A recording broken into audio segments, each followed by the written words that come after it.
સુરતના ઉધના વિસ્તારમાં state monitoring સેલના દરોડા ઉધના પોલીસ ઊંઘતી રહી અને એસએમસીએ દરોડા પાડી દારૂ ઝડપી પાડ્યો.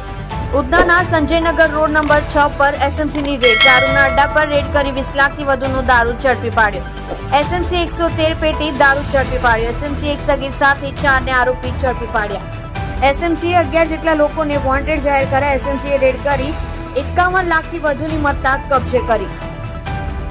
તમે જોઈ રહ્યા છો live India Today news channel. Reporter મનોજભાઈ સાથે કેમેરામેન રમેશભાઈ જયસ્વાલની સાથે.